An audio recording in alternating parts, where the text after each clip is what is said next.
just go for it. You never know, and don't let anyone discourage you, no matter how young you are. That's something that a lot of the times the older folks, they would tend to discourage you. Oh, you're so young, or you're doing that for. I would say just stick with it and continue. Be with the people who would support you. Be with the people who would uplift you. Hello, listeners. This is Leo Lightbourne, and you are tuned into another inspiring episode of Pushing Your Peace podcast. Today, we have a special guest, Maya Nanan, the founder of the Autism Siblings and Friends Network and the Commonwealth Young Person of the Year for 2023. Maya will be sharing her incredible journey of establishing Rahul's Clubhouse in Trinidad and Tobago, a center providing vital developmental and social programs for individuals with autism. We'll explore the significant impact of her work, Maya's experience receiving the prestigious Commonwealth Youth Award, and discuss the crucial role of youth in driving social change.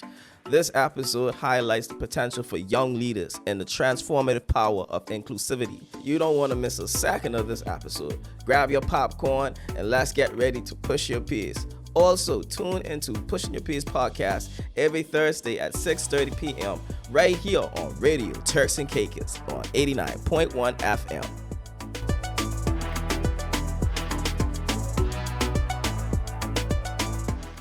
I just want to thank you for being a guest on Pushing Your Peace podcast. It's a pleasure to have you on. And for today's episode, we're going to be talking about purpose. So Maya, tell me, how did you find your purpose in the activism that you do? I have a brother, his name is Rahul, and we're just 1 year apart. So, growing up, we would do everything together more or less. We would go to the park, we would go for car rides and so on together. And then there was a point where I started primary school and I noticed that he wasn't going to primary school as well with me. So, I started questioning it. And then there were times as we grew older as well and we would go to the park, people would stare at him and so on. And it was because he was different. He was diagnosed with autism, and I just wanted him to be able to be in a safe and friendly space, somewhere where he could feel comfortable and where no one would judge him. I remember growing up, and sometimes the parents, they would pull their kids away from him, or they would point, sometimes they may even say, to stay away from him and so on. And I just wanted him to be able to have that safety and that comfort in wherever he go and whatever he do. So that is what I set out to do for him and others on the autism spectrum.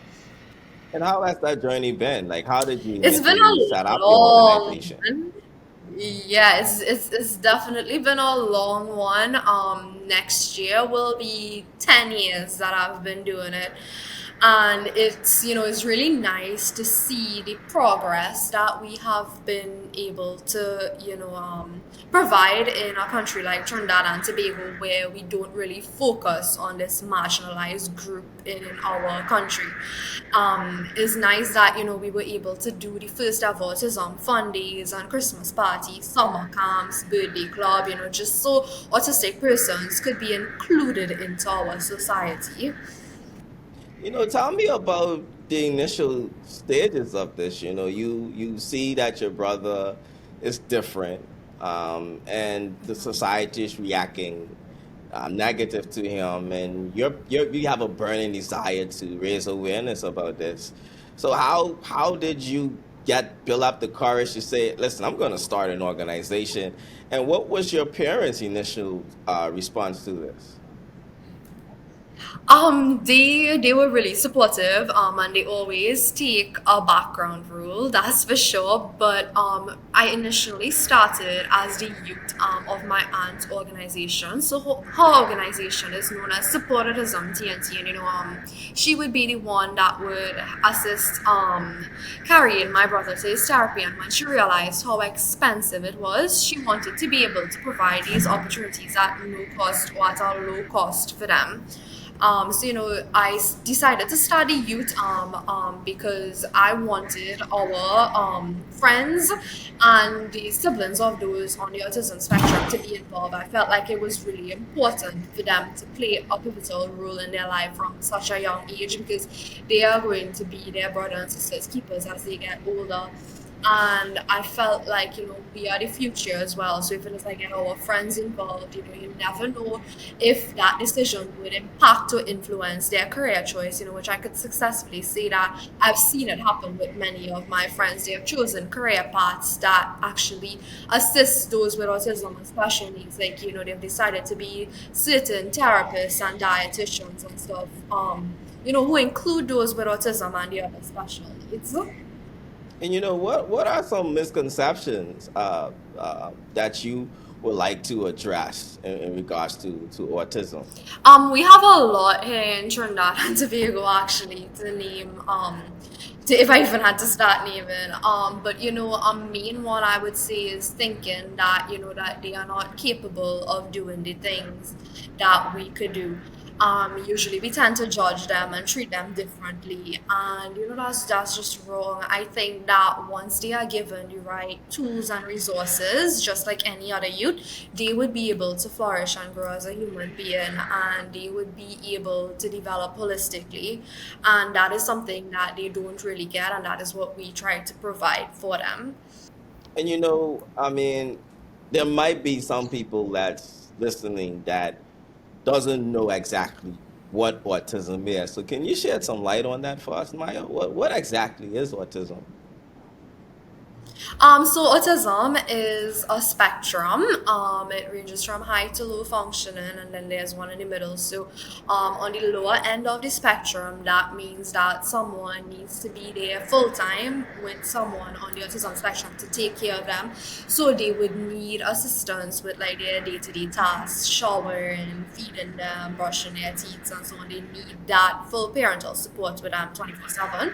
Then, in the middle of the spectrum, this is level two. There's where this is now where they don't need as much support, but they still need assistance. So they don't need someone to be there with them constantly 24/7, but they still need a little bit of guidance where necessary. And level three, which is the third part of the spectrum, is where they are able to function on their own. They are able to carry out the day-to-day tasks. They can wash their clothes, brush their teeth, cook for themselves, take care of themselves. So it's a spectrum, and it can be categorized by those three levels. Maya, I want you to now take me through becoming the Commonwealth, young person of the year. What was that process like, and how did you even get nominated? My aunt, Dr. Maurice, she was the one that actually nominated me, and the process for that was really a rigorous one, in the sense that I was told that there were almost 1,000 applicants from throughout the Commonwealth, and I first got the news that I was one of the finalists when they told me I was in the top 50. And then from the top 50, I learned a few months after that I was in the top 20.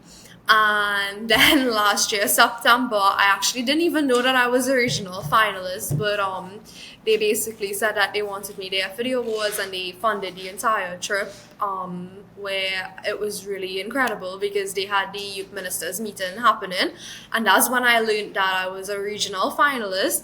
And on the day itself, I learned that I was the overall Commonwealth Young Person of the Year. That's when everyone got the news. After winning that award, what opportunities opened up for you? Did your platform grow after that? It definitely grew with the Commonwealth because I was invited back to present at conferences that they had. So I was, I guess, presenter at an NCD conference that they had last year in November, as well as another one for safeguarding of women and girls. And it was really, truly remarkable because I was there with First Ladies, and I was like the youngest presenter. And that was such a great opportunity for a young person to be able to voice their opinions and thoughts and share what their country is doing in those areas. Yeah, especially at that young age, because I was just 20 last year, and that was just wow. And well, fast forward to this year, in March, I was the Commonwealth flag bearer of the Commonwealth flag at their service at Westminster Abbey, where I got to meet most of the royal family, and it's just so cool. I've met the Queen twice. I've been able to tell her about my work and update her as November and March passed by, and she was really nice and really supportive. She even asked me how I've been doing it at such a young age. And it's been incredible. It's an incredible journey so far. So what like I think everybody wants to know this question. What was it like meeting the royal family? It was just normal. It's just normal. I didn't scream or anything like that. Of course, I kept it quite cool and calm. It's like, hi, how are you going? Yeah, it was normal. They're just like any other person. It was really nice. Was there any special protocols, like in the way you stand, shake your hands? Like, was there anything special, or was just like normal confrontation? I have never been briefed before. All I know is I would usually be in a room with a lot of people 1 minute, and the next minute I'm being pulled out of that room to go into another room. And then when I walk into that room, there's like probably less than 10 of us, and there's a queen standing right there. Like, oh, hi. That's what usually happens. Nah, that's amazing. Well, Maya, I just want to congratulate you once again on such a phenomenal accomplishment. And there are some people that's at the age of 12 who might be thinking about youth advocacy and starting an organization like you did. So, what advice would you give for persons who are once in your shoes? I would definitely tell them to just go for it. You never know where it would take you. You never know if it may lead you towards a career path. In my case, I started off with autism and youth advocacy, and I can say that I have found my calling in the sense that at university level, I am pursuing a degree in youth development work. So, it's not like I ended up into that field and now I have to go and try to find my way about in it. I was already in it, and it's just go for it. You never know, and don't let anyone discourage you, no matter how young you are. That's something that a lot of the times the older folks, they would tend to discourage you. Oh, you're so young, or you're doing that for. I would say just stick with it and continue. Be with the people who would support you, be with the people who would uplift you, and you will go a long way once it comes from the heart. Thank you so much. And Maya, I want to know. I guess I mean, tell me, like, what comes to mind when you think about the word purpose? In this case, when I think of the word purpose, I think that all of us are here on earth to make a purpose and a difference in our life, whatever the journey may be. And I believe that, that includes helping other persons with whatever we have. It doesn't necessarily mean monetary. It could be volunteering your time towards a cause and so on. And I think that once you find your main purpose in life and something that helps you but also helps the persons around you, and by extension anyone else who is in need of that help, I think you're finding your purpose and your drive in this life. So profound. Now, Maya, this is Pushing Your Peace podcast. And the whole idea of this show is to push the peace that brings us happiness and well being and transformation and fulfillment. And this is now your opportunity to push a P or peace. So I want you to share with the audience any words that begins with the letter P that has been transformational, inspirational, or even helpful along your journey. My letter for P would be progress, in the sense that in the past 9 years I have been able to push autism as not just a topic of awareness, but acceptance and inclusion and creating opportunities for them. So in that space of 10 years, you'd hear people saying, oh, you guys are the reason we are now hearing about autism. It was never really spoken much about before, and I think that that is really important. And it's not just about the awareness, but it's also about the opportunities that we have created along the line, the progress that those who are in the power positions are not making. It takes us as a small group. It really brought people who were impacted by autism to be able to have that drive, that purpose in their life that created these opportunities for those with autism. For example, I started our autism center when I was 18 years old. I was given a grant from the Queen's Commonwealth Trust, and that was in honor of the Queen's Platinum Jubilee. Who would have thought at such a young age that I would have been given, even had the opportunity to get that grant? But you see, that's where it all stemmed from.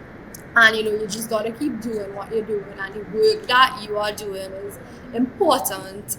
You just need to remember that even though you're not getting the recognition, it is important, the work that you're doing, because persons are benefiting from it, and you just have to keep doing what you're doing no matter what anyone says. At what point in your journey did you realize that this was your calling? Because I've heard you say that okay, I found, but at one point did you realize that this was it? Like, this is where I need to be for the rest of my life? Well, originally I wanted to work with those on the autism spectrum. I wanted to be a developmental therapist, and along the lines it changed into youth development work, because I've realized that the youths are the future, and as I said before, I think that we are the ones who will be holding the power positions later down the line, and I hope that we would make that change at that governmental level and so on. So it keeps changing as time goes along, because I try to incorporate the autism as well, where I am lucky enough to work with those on the autism spectrum at the Clubhouse, at our events and so on. But that's definitely my area. You see, youths and special needs in general. I can't say from what age particularly. It's just something that you grew up with, because this is my brother. This is all I'm accustomed to. I'm not accustomed to that usual sibling rivalry or anything like that. It's just being 1 year apart. It really bonded us closer together. So that's why it's just been like that ever since. Thank you for sharing that. And I also have a question. Is there a cure for it, or is there a research that's working towards a cure? So no, there's no cure for autism. It's something that you're more or less born with. But some people, they would say that the vaccines cause it. So you'd hear many reasons for the cause of autism. You'd hear like the vaccines, you'd hear it's a gut disease, you would hear that they're born with it and so on. But there's no cure. But once they get their certain amount of therapy that they need, and especially in that particular area, whether it's speech, developmental, occupational, or so on, they can progress as they go on in life, and it can help them to become more independent and to be able to function day to day and live in society like the rest of us. Well, Maya, I just want to commend you for pushing progress. I know it's not easy. I know there are times when it could be lonely, It's the not. journey. But I commend Yeah. you, and I mean, you've been doing this 10 years, and you're just 22, I believe. Yeah, 22. That's 21. that's for 21. But that's phenomenal. Like, when you think about that, man, and you're pushing through it, and I am inspired by your story. It's such an amazing story, and I've been Yeah. following you on social media for quite some time, and I'm like, man, this girl is doing her thing, and I'm really impressed by that same thing, like how young you are and how much momentum you have. And so I found I needed to bring you on to inspire the young people, not only in Turks and Caicos but globally, because there's a lot of us who want to take that next step, but we were afraid, you know. And so you did it, and you're doing it, and I'm so Yeah. happy to have spoken with you because I can now see that you have so much light inside of you. So continue on your journey, continue on your purpose. Thank you so much. And I wish you the best with your podcast as well. It's really nice that you're doing this, highlighting persons like myself, because it's really important that we have that opportunity to shed a light on the issues that we focus on and be given a voice, because it's not every day that we are given one. And you wouldn't be a guest on Pushing Your Peers podcast if I didn't ask you one of my off the wall topic questions. Are you ready? Yeah, sure. What food are you a master of cooking? Oh, cooking, you see. Okay, if you said buying, cooking, No. definitely fried chicken. Fried chicken and mac and cheese. Interesting. So if we are coming to Maya's house, Yeah. Maya would make the best finger licking fried chicken and macaroni. That's what you're telling me. Yes. Say less. We're gonna hold you to that, ladies and gentlemen. We Yeah, are holding her to this. we're Maya, thank coming you. to my Thank house. No, but Maya, thank you so much for coming on the show. Do you have any closing words, any advice, anything else that you wanna share with the audience? I just want to say, I just want to say, to anyone who is out there that's listening, you can check me out on social media, and I'm easily reachable. I'm busy, but I can be reached, and if you need any assistance or any advice in how to progress with as you choose a cause that you want to focus on, this is the opportunity to do so. I'm offering my expertise and knowledge, and I'm willing to share that with you as a young person. And then also for anyone who has relatives or even a child or a sibling with autism, what advice would you have for them? I know that is not an easy road. Trust me, I've been through it all, with my brother, and I would say that it's important that you take your breaks and whenever necessary. And a lot of the times, the opinion that we get from others around us, from society in general, it may be cruel and it would not be nice. I've heard many stories, and I just want to say that you are a strong person, and that you are doing the best of your ability and working with your child or sibling on the autism spectrum, and don't ever give up. When you continue to work with them, you will see them progress, and you will see the person that you are helping develop, and it's something that you just have to keep doing for their sake and for your sake. And what you reap is what you sow. So in the long run, you'll see the progress with them, and you'll know that all the hard work and effort and energy that you put in it will come. You will see later down the line. Maya, thank you so much. Your story is inspiring. Do you have a website that you want to plug in? Thank you so much for having me. And yes, our website is www.rahul's, so it's RAHULS Clubhouse, CLUBHOUSE.com. Ladies and gentlemen, 2023-2024 Commonwealth Youth Person of the Year, Maya Nanan. Thank you so much for being a guest on Pushing Your Peers. We'll see you guys next week.